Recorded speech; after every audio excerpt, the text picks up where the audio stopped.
안녕하십니까, 비너스입니다. 환자분들 암리 상담 왜 다니세요? 물론 어떤 치료를 받아야 할지 알려면 상담 다녀야죠. 그럼 오늘은 치과 의사의 입장을 한번 들어보실래요? 상담은 기본적으로 치료의 본질에 관한 내용이어야 하겠죠. 하지만 오늘은 본질보다 더욱 현실적인 이야기를 하려 합니다.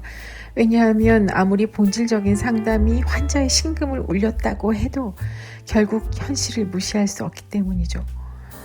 환자가 직면하는 현실은 시간과 비용 두 가지입니다. 어떤 케이스는 좀 더 많은 시간이 필요합니다.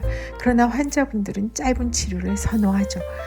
특히 결혼을 앞두고 있거나 해외에서 오신 분들은 정해진 시간 안에 끝내야 합니다.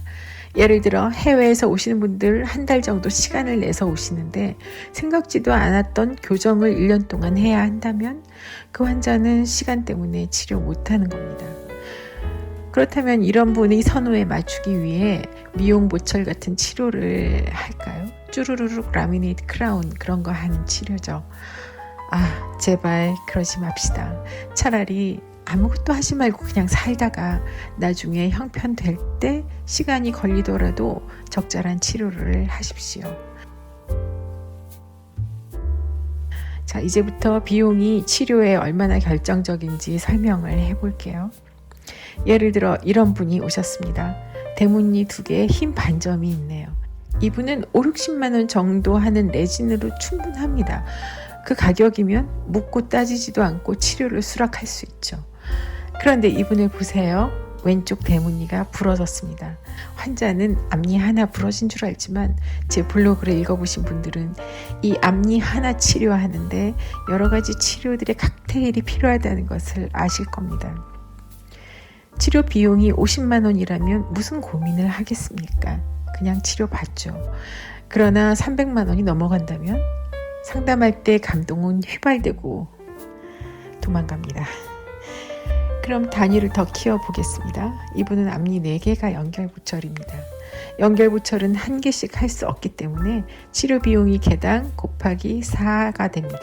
개당 50만 원 하는 치과라면 4개를 해도 200만 원이니까 설명할 필요도 없이 치료를 수락하지만 개당 150만 원 하는 병원이라면 3년분 적금 깰까 말까 잠시 고민하다가 도망갑니다.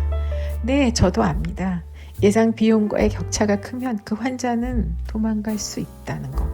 그러나 환자가 도망갈 때 가더라도 이번 상담으로 생각을 한번 해볼 수 있는 기회가 되기를 바랄 뿐입니다.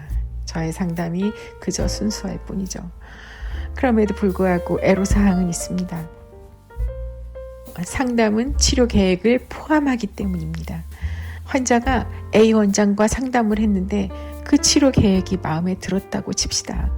그러면 그 치료 계획을 그대로 가지고 B 원장에게 가서 A 원장이 치료한 계획대로 해달라고 할 수 없지 않습니까? A 원장의 치료 계획은 A 원장의 치료 구현으로 이어지지 않으면 의미가 없습니다. 앞니 치료는 환자 자신의 몸으로 그 원장의 치료를 겪어낸 후에야 비로소 알 수 있죠. 극도로 원장이 손을 타는 작업임을 겪어본 후에 알게 됩니다. 가격은 전화 걸어서 물어보면 되지 굳이 다닐 필요가 없습니다.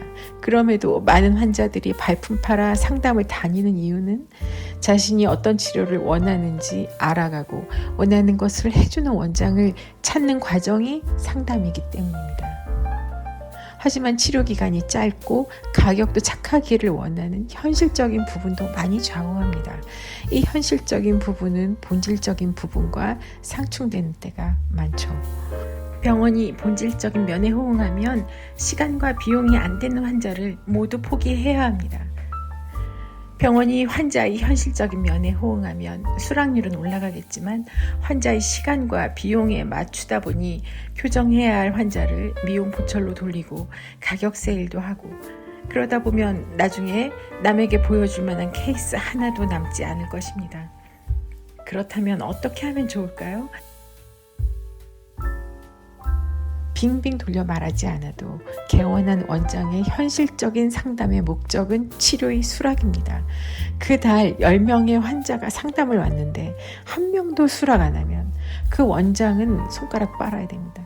간혹 경영이 후달리면 세일을 해서라도 수락률을 높여서 오늘 상담한 환자를 바로 의자에 눕혀 치료하고픈 때도 있습니다. 그런데도 치료 수락의 큰 수단인 낮은 가격을 저리 치워두고 나는 왜 본질적인 상담을 하고 있는가? 결국 미친 건가? 내가 자본주의적이지 않은 건가? 아마도 본질적인 힘을 키우는 것이 저의 지극한 지향점이라고 생각했기 때문입니다. 이 극심한 자본주의 속에서 저 역시 자본주의적으로 앞니의 존엄성을 지키고 싶었거든요. 오늘은 여기까지입니다. 잡다한 이야기 끝까지 들어주셔서 감사합니다.